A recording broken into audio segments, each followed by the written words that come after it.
Maka Nabi kata, wahai Ibnu Abbas, bawa datang satu pelepah tamar. Nabi kata bawa datang satu pelepah tamar. Maka dibawa satu pelepah tamar kepada Nabi sallallahu alaihi wasallam. Maka pelepah tamar ni yang basah, yang masih lagi, yang bukan yang kering tu, yang basah. Lalu Nabi patahkan kepada dua, dan Nabi pacakkan pada satu kubur, dan Nabi pacakkan pada kubur yang satu lagi. And then Nabi bersabda, la'allahu yukhaffaf anhuma, moga-moga pelepah tamar yang basah ni dia memberi manfaat dan meringankan azab kedua-duanya. Kerana kedua-duanya orang Muslim pendosa, maka ia memberi manfaat. Kerana pokok-pokok ni, walaupun kamu tak tahu tasbihnya, dia ada zikir dan tasbih. Maka zikir dan tasbih daripada pokok ni, dia memberi manfaat kepada si mati, sehingga Nabi kata dia boleh meringankan azab orang Muslim yang pendosa di dalam kubur. That's why lah orang kita, dia pergi pacak pokok di atas kubur, supaya dengan harapan yang telah Nabi sabdakan di sini, ianya meringankan azab kubur.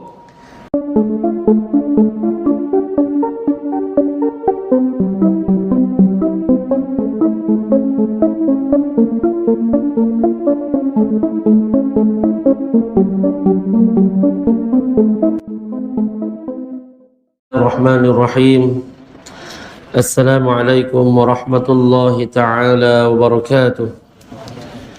Alhamdulillahi rabbil alamin. Wa sallallahu ala sayyidina Muhammad wa ala alihi wa sahbihi tayyibin at-tahirin. Allahumma 'allimna ma jahilna wa dhakkirna ma nasina wa zidna 'ilma wa na'udzu bika min hali ahli an-nar wa la hawla wa la quwwata illa billahil 'aliyyil 'azim.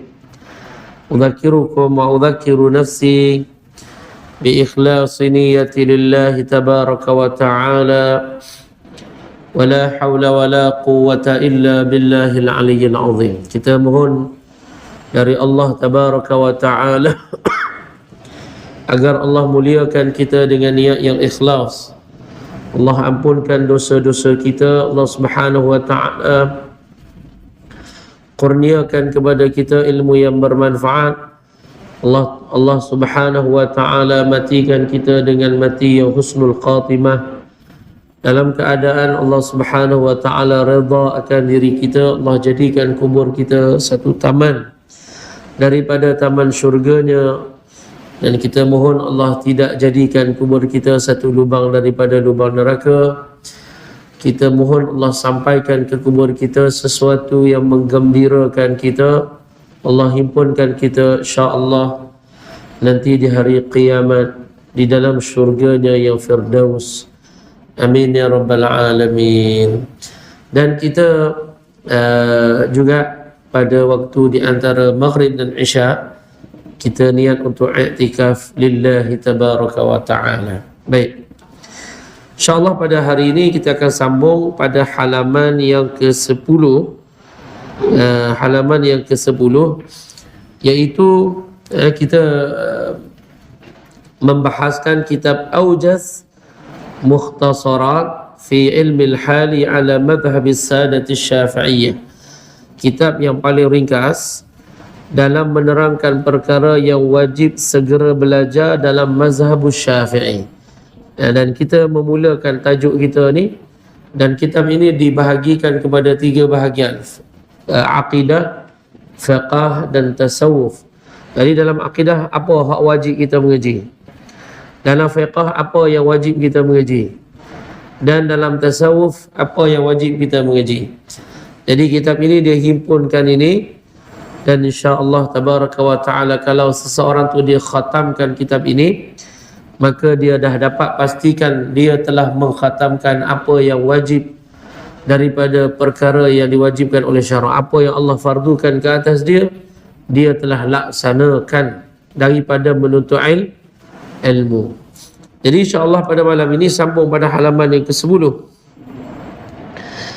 Kata pengarang kitab, sadiqun fi jami'i ma akhbara bihi wa min dhalika 'adzabul qabri wa na'imuhu wa su'alul malakaini munkarin wa nakir wal malaikatu wal anbiya wal kutub wal qiyamah. Seorang yang benar, Nabi ini adalah seorang yang benar dalam semua perkara yang baginda khabarkan, iaitu antaranya azab dan nikmat kubur, soalan dua malaikat Munkar dan Nakir, para malaikat, para nabi dan kitab-kitab serta kiamat. Baik. Kata pengarang kitab, Nabi Muhammad ini benar dalam semua perkara yang dikhabarkan. Apa maknanya? Maknanya tak ada satu pun yang disampaikan oleh Nabi dusta. Maknanya tidak ada yang disampaikan oleh Nabi itu daripada hawa nafsu Rasulullah. Tak ada. Semuanya daripada wahyu. Sama ada apa yang Nabi kata itu tentang perkara yang dulu berlaku. Nabi cerita tentang makhluk yang pertama Allah cipta, tentang penciptaan langit, tentang penciptaan bumi, itu benar daripada Allah. Sama ada yang Nabi khabarkan itu yang berkaitan dengan benda yang berlaku pada masa akan datang. Keluarnya Dajjal, turunnya Isa alaihi salatu wassalam, keluarnya dua kabilah semuanya kuffar, Ya'juj dan Ma'juj, dan terbitnya matahari melalui barat, dan keluarnya binatang namanya Dabatul Ardi, datang angin yang baik masuk dalam ketiak setiap orang Muslim dan mati setiap orang Muslim pada ketika itu. Perkhabaran baginda Rasulullah ini benar, ianya daripada wahyu Allah, tidak dusta. Dan apa yang Nabi khabarkan daripada halal dan haram dan seumpamanya makruh, harus, ini benar-benar daripada Allah, bukan rekaan Nabi, bukan Nabi sallallahu alaihi wasallam tersalah dalam menyampaikannya. Nabi kita sallallahu alaihi wasallam tidak tersalah dalam menyampaikan wahyu. Kenapa? Kerana Allah berfirman, "Wa ma yantiqu 'anil hawa in huwa illa wahyun yuha." Tidaklah baginda Rasulullah sallallahu alaihi wasallam baginda mengkhabarkan berdasarkan hawa nafsu, tidak, tapi daripada wahyu Allah Subhanahu wa taala. Maka oleh kerana itu baginda tidak tersalah dalam menyampaikan syariat. Sama ada syariat cerita-cerita yang Nabi khabarkan dulu tentang umat-umat terdahulu, kaum Ad, kaum Samud. Bukankah Nabi khabarkan tentang kaum Nabi Isa, umat Nabi Musa, umat Nabi Ibrahim? Maka itu benar daripada Allah Ta'ala. Nabi tidak tersalah dalam menyampaikan ini. Nabi mengkhabarkan yang ini halal, ini haram. Allah halalkan jual beli, Allah haramkan riba, Allah halalkan nikah, Allah haramkan zina. Maka ini adalah benar-benar daripada Allah Ta'ala. Apa yang Allah khabarkan daripada yang berlaku di dalam kubur, apa yang berlaku nanti di hari kiamat, apa yang berlaku dalam syurga, apa yang berlaku dalam neraka, semuanya itu benar-benar daripada Allah Tabaraka wa Ta'ala. Baik. Antara perkara yang Nabi khabar, yang Nabi cerita kat kita, yang dia daripada Allah Ta'ala, kata pengarang kitab, azabul qabri wa na'imuhu. Azab siksaan kubur, azab kubur, dan kenikmatan yang terdapat di dalam kubur.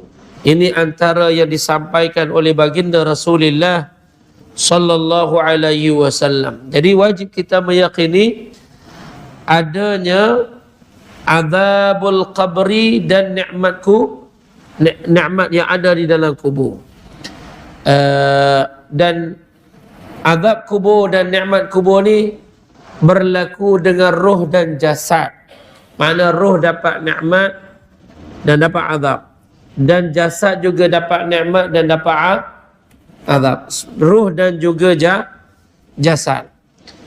Pertamanya ialah siksaan kubur. Siksaan kubur ni berlaku kepada siapa? Kepada orang kafir, dan berlaku kepada sebahagian orang-orang yang beriman dari kalangan pendosa besar. Tak berlaku kepada semua pendosa besar, tak. Berlaku kepada sebahagian mereka. Baik. Wajib tak meyakini tentang adanya azab kubur? Wajib. Baik, kalau wajib, apakah dalilnya daripada dalil Al-Quran?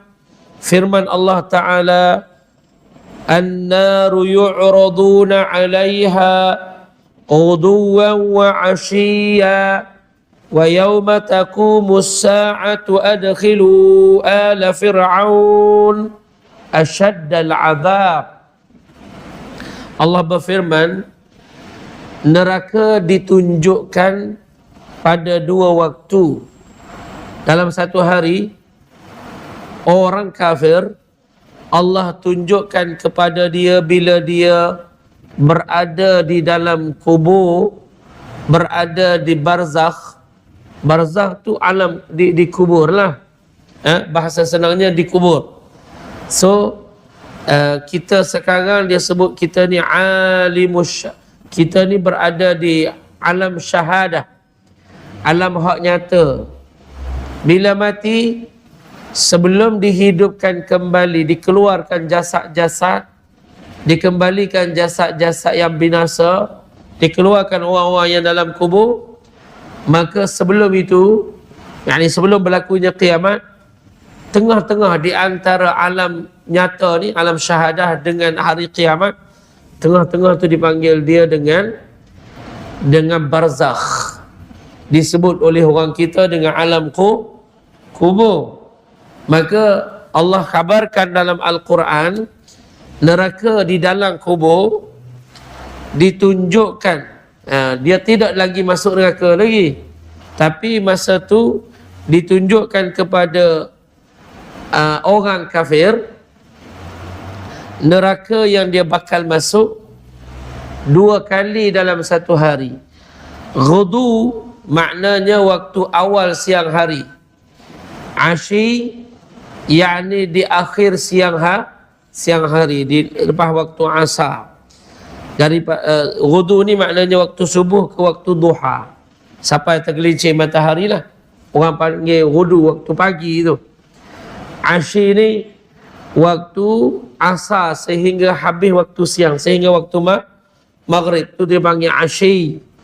Maka tuan-tuan, Allah khabarkan orang kafir nanti dia duduk dalam kubur, maka Allah Subhanahu wa ta'ala tunjukkan kepada dia neraka yang nanti dia akan masuk di dalamnya ketika dia duduk di sini. Tapi ulama kita dia kata, macam mana boleh kamu tahu ini berlaku di dalam kubur sedangkan tak disebut dalam ayat ni dalam kubur? Sebab apa kata ulama? Adakah ia berlaku di dunia? Sudah tentu tidak. Karena kalau kita fikir, berlaku tak di dunia ini? Ada tak di dunia orang kafir dia ditunjukkan tempat di dalam neraka dia dan dia terseksa dengannya? Ini tak berlaku di dunia. So tak berlaku di dunia. Dan tak berlaku di hari akhirat, kerana di hari akhirat dimasukkan terus dalam neraka. Ini kes ni bukan isu di akhirat. Kerana di akhirat Allah berfirman, wa yauma taqumus sa'atu, hari akhirat dimasukkan terus pengikut Fir'aun ini, orang-orang kafir, di dalam neraka dan diazab dengan azab yang pedih. So bukan neraka, bukan di hari kiamat. Lepas tu bila? Kalau bukan di dunia, bukan di hari kiamat, maka sudah tentulah di barzakh, yang ia tempat persinggahan sebelum hari kiamat. Sebelum kiamat, sebelum keluar daripada kubur. Maka di situ disebut dia barzakh. Barzakh ni waktu di antara mati dengan dihidupkan kembali, itu dipanggil barzakh. Maka tuan-tuan, malaikat di hari kiamat nanti bila dia sampai keluar daripada kubur, orang kafir keluar daripada kubur, maka malaikat kata, wahai orang yang ikut Fir'aun, masuklah kamu ke dalam neraka dan diazab dengan sepedih-pedih azab. Subhanallah. Ini dalil bahawa adanya azabul qabri. Hati-hati ya, di zaman ini ada orang sesat yang mereka kata tidak ada azabul qabr. Mereka tak percaya ada azabul qabr.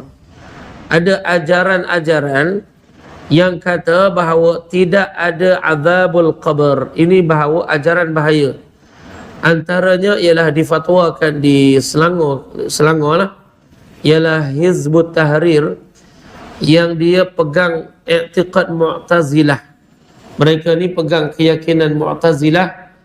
Mereka kata tidak semua perkara Allah cipta.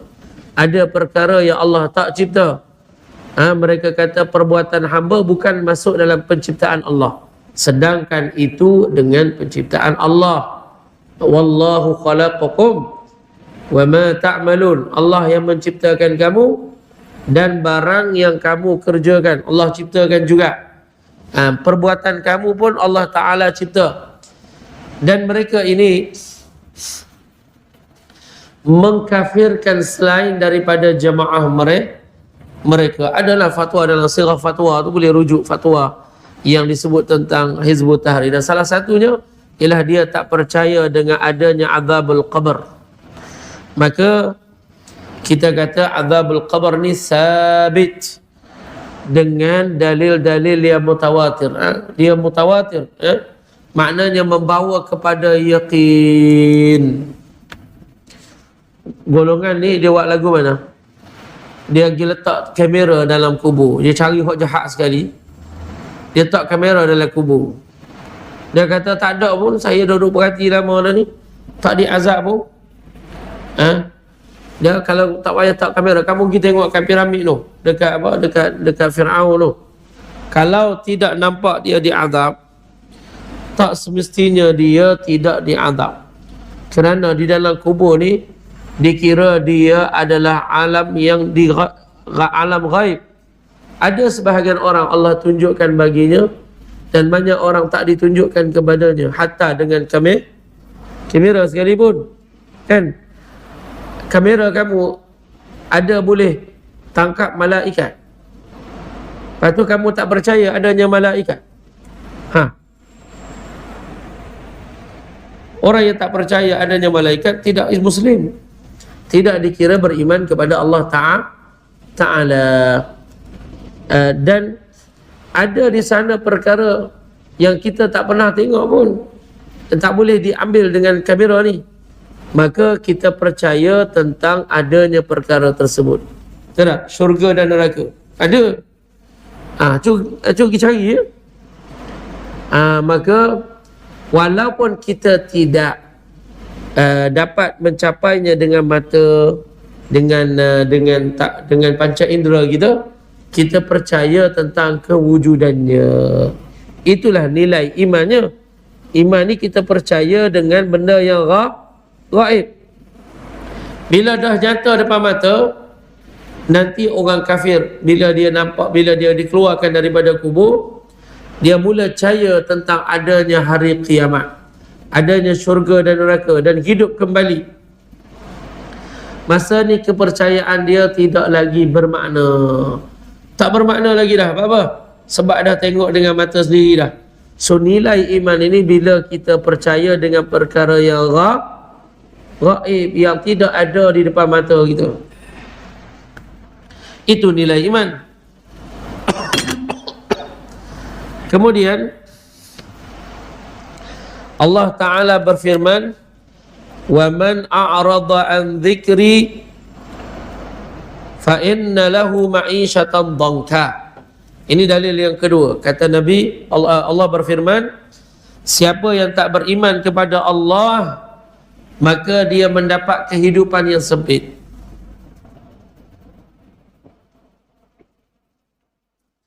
Nabi SAW sendiri, Nabi yang mentafsirkan makna kehidupan yang sempit ini ialah kehidupan di dalam kubur. Maknanya kehidupan yang sempit ini maknanya azab kubur. Ini kata baginda SAW, seperti mana diriwayatkan oleh Ibnu Hibban. Lagipun orang kafir di dunia ini tidak hidup dengan kehidupan yang sempit, kehidupan yang mewah kebanyakan daripada mereka. Baik, orang kafir diazab di dalam kubur. Atau orang mukmin yang pendosa, sebahagian mereka yang pendosa yang mati tanpa buat taubat, maka mereka ni ada dua golongan, kata ulama. Ada sebahagian daripada mereka ini yang pendosa, Allah ampunkan mereka dan tidak diazab mereka di dalam kubur. Ada. Dan ada sebahagian mereka diazab di dalam kubur tetapi dihentikan azab di dunia ini. Dan setengah ulama kata orang mukmin kalau diazab di dalam kubur, waris ia 7 hari. Kemudian berhenti azab itu di kubur sehinggalah dia dikeluarkan nanti daripada kubur. Boleh jadi kerana inilah ulama-ulama kita dia buat tahlil 7 hari itu. Nah, kenapa? Kerana orang ni dia diazab selama 7 hari. Dan di antara jenis azabul qabr ialah, kata ulama kita, disempitkan kubur seseorang itu sehingga berseragah tulang rusuk ni. Tulang rusuk ni kan, maka yang ini masuk dalam yang ini. Disempitkan kubur dia sehingga berseragah tulang rusuk dia, ataupun yang ini masuk dalam yang ini, maka jadi berseragah tulang rusuk dia. Subhanallah. Ini berlaku kepada orang kafir dan sebahagian orang yang pendosa. Subhanallah. Dan warid dalam hadis riwayat Al-Bukhari, Muslim, An-Nasa'i, Abu Daud dan At-Tirmizi daripada Ibnu Abbas. Ibnu Abbas kata, Rasulullah sallallahu alaihi wasallam dia melalui 2 kubur. Dua-dua kubur ni orang Islam, dia beriman kepada Allah tapi pendosa. Maka kata Nabi, innahuma la yu'adzaban, innahuma la yu'adzaban. Nabi khabarkan kepada Ibnu Abbas, dua-dua penghuni kubur ni sedang diazab, disiksa. Ini Nabi khabarkan berdasarkan apa yang Allah khabarkan kepada Rasulullah. Dua-dua penghuni kubur ni sedang disiksa. Maka kata Nabi, wa ma yu'adzabani fi kabiril itham, mengikut sangkaan sebahagian orang, dia diazab kerana berlaku dosa besar. Kedua-dua ni dia diazab, orang duk sangka dia ni disiksa bukan kerana dia buat dosa besar, padahal dia memang disiksa disebabkan dia buat dosa besar. Kenapa disiksa dalam kubur? Sebab buat dosa besar. Lalu kata Nabi, bala amma ahaduhuma fakana yamshi bin namimah. Memang diazab kerana dosa besar. Salah seorang daripada penghuni tadi yang dia diseksa di dalam kubur, dulu masa dia duduk atas dunia, dia berjalan dengan namimah. Dia duduk mengadu domba, pergi sana sini mengadu domba. Mengadu domba ni maknanya menyebarkan kata-kata di antara 2 orang ataupun lebih, untuk supaya mereka berbalah, supaya bergaduh. Dia dengar suami kata kat dia, oh isteri dia ni tak bagus. Dia pergi kat isteri, dia kata suami kamu kata sekian-sekian, tak bagus tentang kamu. Oh, dia kata begitu. Kawan ni pun kata pula, sekian tentang hak pertama tentang suami. Dia pun pergi cebur kat suami, isteri kamu kata kamu gini, supaya dua-dua berbalah. Kan? Dalam sekali dia kahwin dengan yang tu, dengan isteri dia. Ini tuan-tuan dia panggil namimah, mengadu domba. Mengadu domba ni hukum dia dosa besar. Dosa besar. Mengadu domba. Kadang-kadang melibatkan wartawan nak bagi tajuk yang happy, tajuk yang menarik, bagi orang baca. Maka dia buat cara namimah, mengadu domba, bagi orang duk berbalah di antara satu dengan yang lain. Kalau dia dah tahu sensitiviti ni, maka dia cari poin ini untuk supaya orang berbalah, bagi orang baca paper dia. Maka itu dosa besar, dosa besar. Dan hari ini dia tidak melibatkan wartawannya, dia melibatkan orang awam dalam Facebook, dalam TikTok. Orang ada di tangan akses untuk sebarkan benda ni mudah. Maka dengan cara TikTok, dengan cara Facebook, dengan cara Twitter, maka namimah tersebar.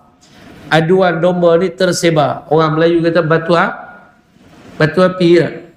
Maka tuan-tuan, ini adalah dosa besar. Dan orang yang dia buat benda ni, antara sebab dia diazab di dalam kubur, ini dia, disebabkan namimah. Nabi kata. Kemudian wa ammal akharu fakana la yastatiru minal baul. Adapun seorang lagi, dia tidak jaga dirinya daripada kencing.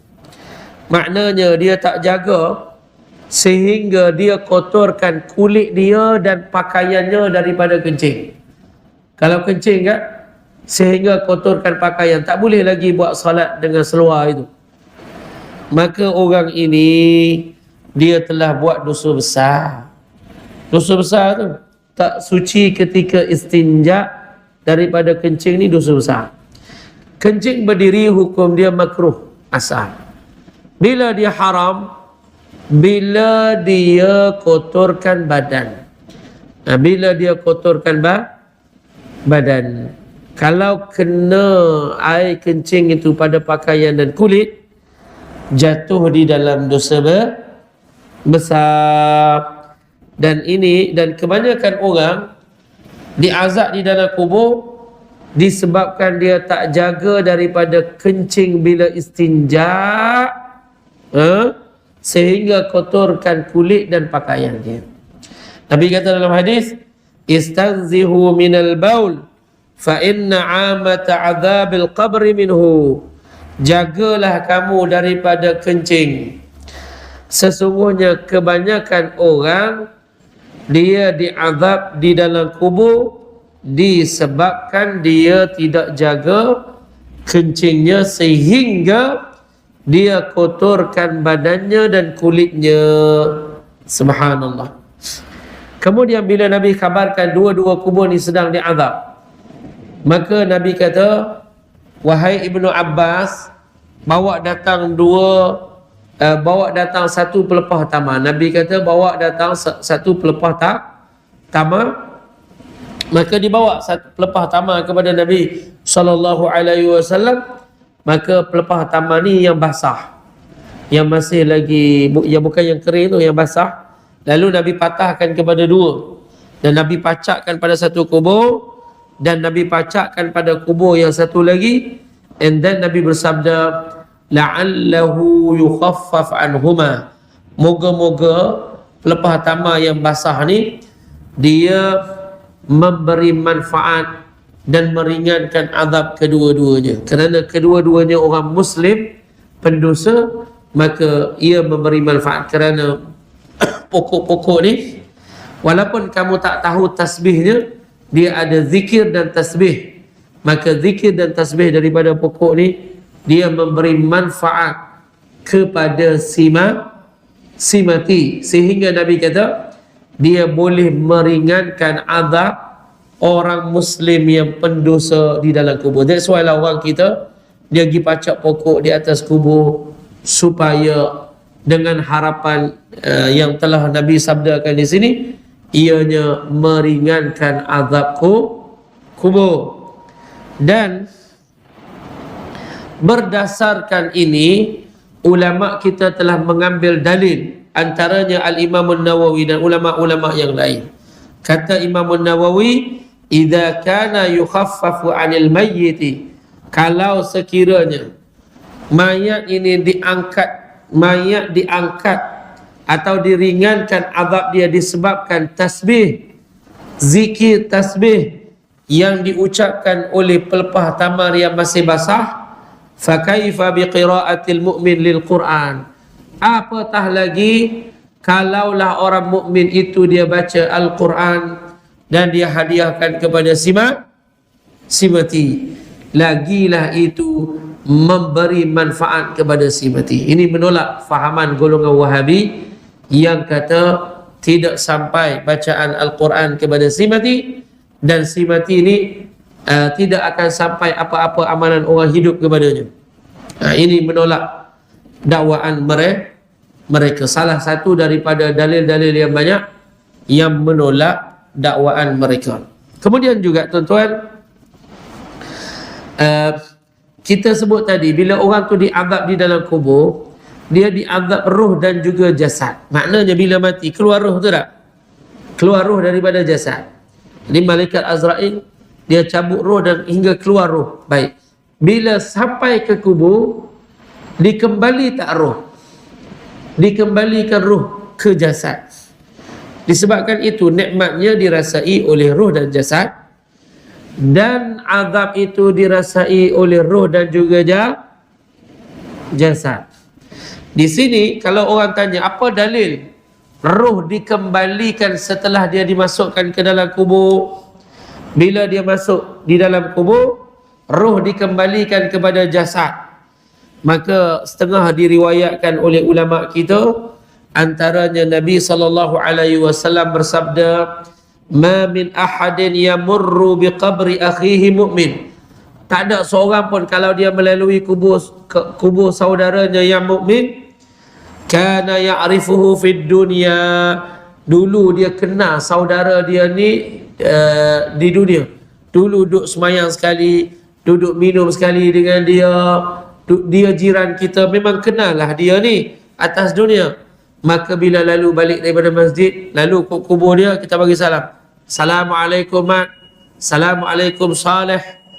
Maka Nabi kata illa arafahu wa radda alaihi salam, si mati ni dia kenal orang tersebut, orang yang bagi salam, dan dia jawab salamnya. Kata ulama, ini kerana dikembalikan baginya roh.